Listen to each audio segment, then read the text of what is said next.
Hi, this is Wayne Rivers at the Family Business Institute. Thanks for tuning in.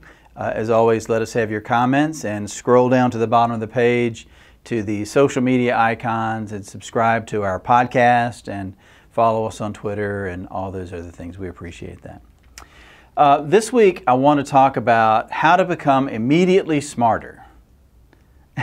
What a great thing that would be, right? If you could increase your IQ by 100 points right away, wouldn't everybody want to do that? Wouldn't that make life better? So I have a story.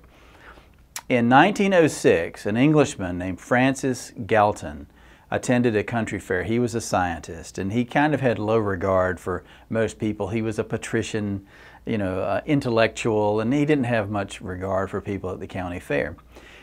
He noticed that there was a raffle taking place to guess the weight of a grown ox after the ox had been butchered and dressed, and actually I guess they were trying to guess the weight of the meat on the ox. So about 800 people filled out the little paper form and suggested that they knew the weight of the ox. And he was kind of fascinated with this and wanted to see who got it right and all that stuff. So after the contest was over, he collected all the ballots from the organizers and sorted through them and did some statistical analysis and all that stuff. And what he found was this: nobody got it right. Not a single person got it right. Somebody was the closest and they won the raffle, but nobody got it right. However, when he averaged almost 800 answers, the average guess was 1,197 pounds. The actual dressed weight of the ox was 1198, 1 pound difference. And he was rather shocked by this, because in most people's thinking, when you average something out, you achieve only mediocrity.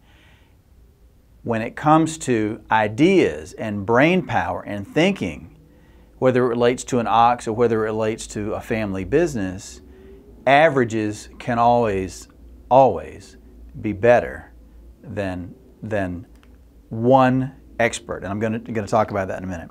So this all comes from the book, The Wisdom of Crowds by James Surowiecki.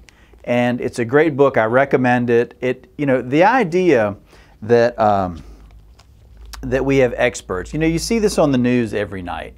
Some expert comes on and talks about the economy or politics or something else, and maybe there'll be another expert that has a counterpoint perhaps. But we're conditioned in our society to rely on experts. And we do that in business all the time. The old man or the old lady at the top of the organization is the expert, and we all go to the expert for advice. Well, Surowiecki demonstrates that is just such foolhardiness, whether it's in a large multinational corporation or whether it's in our small entrepreneurial businesses. In fact, someone that he writes about in the book studied this phenomenon of experts, and specifically doctors, nurses, lawyers, engineers, entrepreneurs, and investment bankers. All were dramatically overconfident when it came to their ability to be right on a given issue, even in their field of expertise. All basically thought they knew way more than they actually did. They were overconfident. And I think that happens in business too. We look to the experts to always have the answers. So let me just dispel that rumor. And by the way, I know I'm stepping on toes because all of us think we have all the answers. Well, the fact is that we don't. The best collective decisions are the product of disagreement and contest, not consensus and compromise. The point is that one of the things that makes business and other types of decisions better is dissent and disagreement and robust debate over this avenue or that avenue. It's really the diversity of ideas is what you're looking for. If you're sitting around a meeting with your top people and it's always, yeah, we're going to do this, and it's always easy and consensus, you would be better off in decision making, according to Surowiecki, by introducing a wild card, somebody that maybe doesn't have as much experience as the rest of you, somebody with a different background, somebody with a different perspective. Because until our ideas are challenged and we have to defend them, we don't always make the best ideas. Consensus, doesn't work. Disagreement, debate, that actually works better. And then one other short excerpt I want to read. With most things, the average is mediocrity. With decision making, it's often excellence. You could almost say that we've been programmed to be collectively smart. Look, everybody's heard the old cliche, 2 heads are better than 1.